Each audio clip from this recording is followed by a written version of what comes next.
So ayan, natanggalan na natin ng mga wire, lahat. So ito sa inyo. Ayan o. Ito nyo bakat. Ang laki ng binakat, di ba? After 3 months, iyan na yung bakat nyo. So ngayon, naglinis din tayo. Yung mahaba ng mga sanga na dating putol. So sinagad na natin. So ito pa. Ayan, nakita nyo. Ayan. Kanina, ganito kahaba yan. Ayan, ganyan. So ngayon, sagad na. Pati ito. Ayan. Pati ito. Yan. Tsaka ito, nilinis na din natin to. So kanina, ang haba niya. Hanggang dito yan. Ito. Hanggang dito. So ito, tinanggal din natin. Doble yung kanina. Ngayon, isa na lang. So tinapered natin to. Ngayon ay magwa-wire na tayo. Una nating wawiringan ay ilalim. So dyan tayo nagsimula magpili. Dyan din tayo magsisimula na mag-wire at mag-layout. So bali, ang nakalagay dito kanina is 2mm. Ngayon gagamit tayo rito ng 3. Ito na yung 3.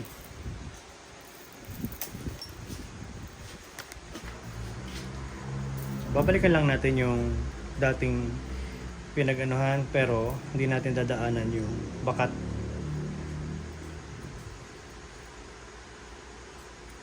So mula dito, ito nyo, ito lang yung 3 mula dito hanggang dyan, tapos ito ngayon 2mm. Dapat ito 3.5 kasi 4 na yung diameter nya, no? So dapat 3.5. So gagamit tayo dito ng 3 tsaka 2.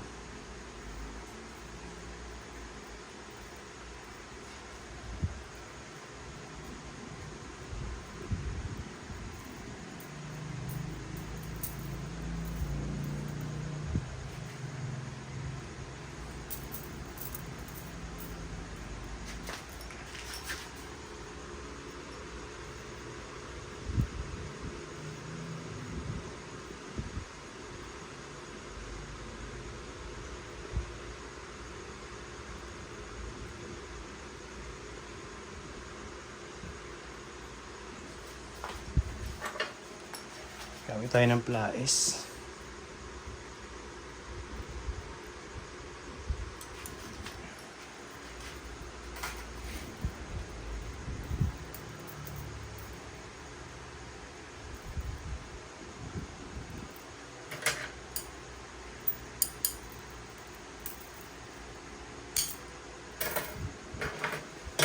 So ito yung sinasabi kong taas baba na paglagay ng wire. Pag dito nyo nilagay yan, ilalim yan. So ito yung baba, ito yung taas. So ngayon, dapat sa taas siya manggaling. Dahil pag dito natin nilagay yan, ang laki ng space, dahil gagamit din tayo dito uli. So ito ngayon magkasama, ito tsaka ito. 2mm parehas yan.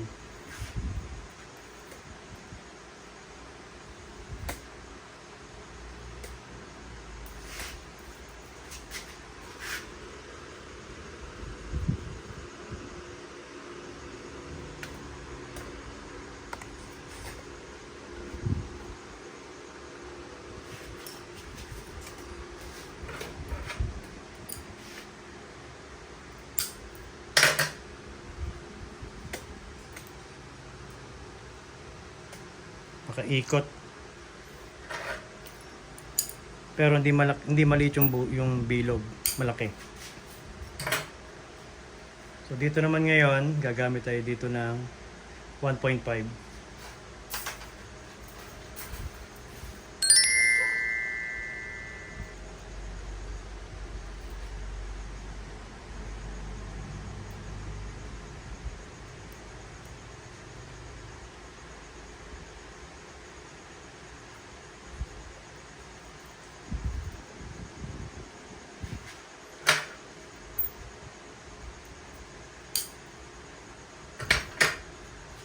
Tapos nating wiringan, dito naman tayo ngayon. So gamit tayo ng 3mm.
1.5.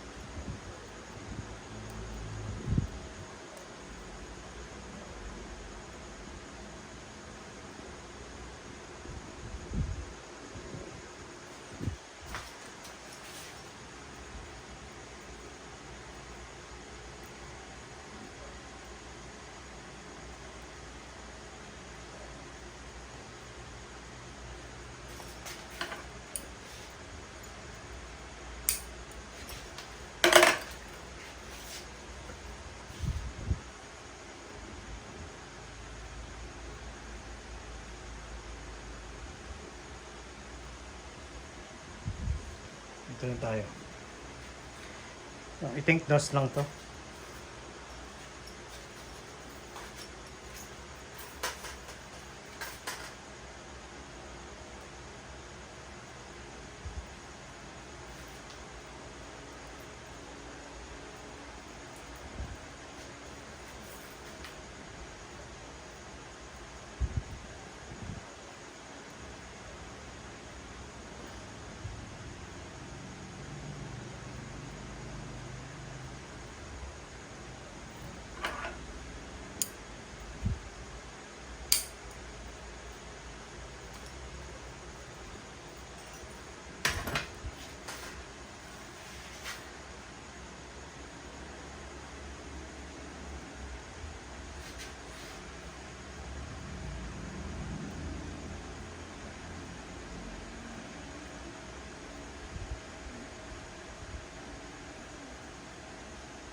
One point five.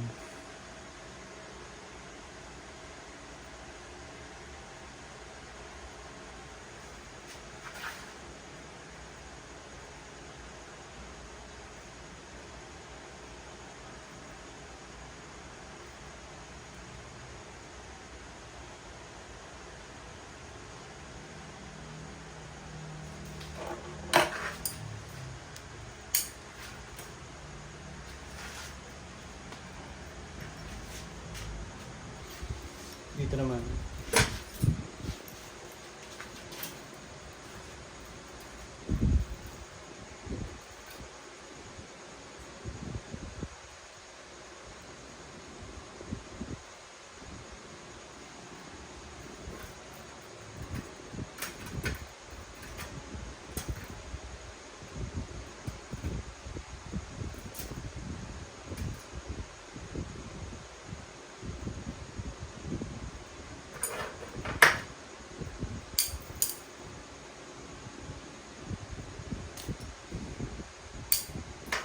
One point five. So hinahabaan ko na siya mga idol para pag humaba, duduktong ko na lang yan.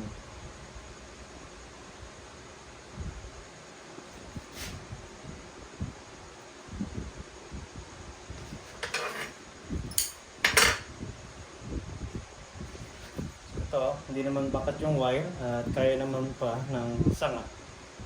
Kaya pa naman ng wire yung sanga kaya okay lang na hindi napalitan. So magdagdag lang tayo dito.